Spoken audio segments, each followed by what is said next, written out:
Pakistani council खाना Frankfurt के सामने शहदाए पेशावर की यादगार पर मासूम शहदा के वरसा और पसमंदगान से इज़हार यकजहती और ताज़ियत के लिए फ्रैंकफर्ट और गिरदोनवा में मुकीम पाकिस्तानी कम्यूनिटी से तल्लुक़ रखने वालों ख़वातीन, बच्चों और गैर मुल्कियों में जर्मन, अरब, तुर्की और भारतीय पंजाब से तल्लुक़ रखने वाले सिखों सफारतकारों ने फूलों के गुलदस्ते रखे और शमें रोशन की और कौंसल खाना की तरफ से रखी गई किताब में अपने तसरात कलम बंद किए।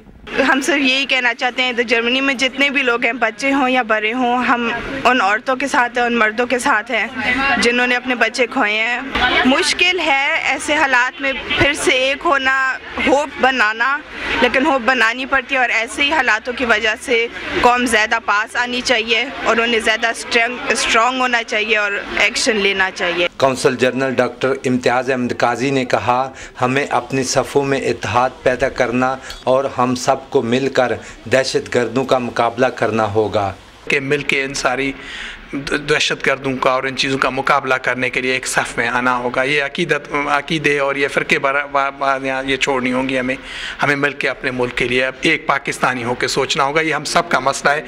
कोई फीलिंग्स इस वाक़े को जो है कंडेम करने के लिए जो भी जितनी मजम्मत की जाए कम है जो हुआ है। अल्लाह करे कि ये दहशतगर्द जो हैं इनके सोर्सेज जो हैं, ये हमारी हुकूमत जिस तरह कोशिश कर रही है, अल्लाह करे ये ठिकाने लगें और आइंदा के लिए ये लानत हमारे मुल्क से जल्द ख़त्म हो।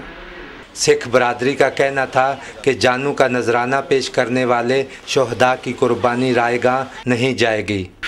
ਇਹ ਜਿਹੇ ਨਾਲ ਲੋਕਾਂ ਨਾਲ ਜਿਨ੍ਹਾਂ ਨੇ ਵੀ ਕੀਤਾ ਉਹਨਾਂ ਨਾਲ ਕੋਈ ਸਮਝੌਤਾ ਨਹੀਂ ਕਰਨਾ ਚਾਹੀਦਾ। ਮੈਂ ਸੋਚਦਾ ਜਿਹੜੇ ਉਹਨਾਂ ਦੇ ਸਮਰਥਕ ਇਸ ਵੇਲੇ ਜੇਲ੍ਹਾਂ ਦੇ ਵਿੱਚ ਨੇ ਜਾਂ ਕਿਤੇ ਨੇ, ਉਹਨਾਂ ਨੂੰ ਬੜੇ ਕਰੜੇ ਹੱਥੀ ਲੈਣਾ ਚਾਹੀਦਾ। ਉਹਨਾਂ ਨੂੰ ਕਿਸੇ ਹਾਲਤ 'ਚ ਫਰੀ ਨਹੀਂ ਛੱਡਣਾ ਚਾਹੀਦਾ। ਜਿਹੜੇ ਲੋਕਾਂ ਨੇ ਕੀਤਾ, ਜਿਹੜੇ ਵੀ ਉਹਨਾਂ ਨਾਲ ਜੁੜੇ ਹੋਏ ਨੇ, ਉਹਨਾਂ ਨੂੰ ਸਖਤ ਤੋਂ ਸਖਤ ਸਜ਼ਾਵਾਂ ਜਾਂ ਉਹਨਾਂ ਨੂੰ ਮੌਤ ਦੇ ਘਾਟ ਉਤਾਰ ਦੇਣਾ ਚਾਹੀਦਾ। ਇਹੋ ਜਿਹੇ ਕਾਨੂੰਨਾਂ ਰਾਹੀਂ ਸਪੈਸ਼ਲ ਕਾਨੂੰਨ बना के। आखिर में सानिया पेशावर में शहीद होने वाले बच्चों और असातिज़ा के साथ फोर्सेस के शहीद जवानों के लिए फातिहा ख़्वानी की गई।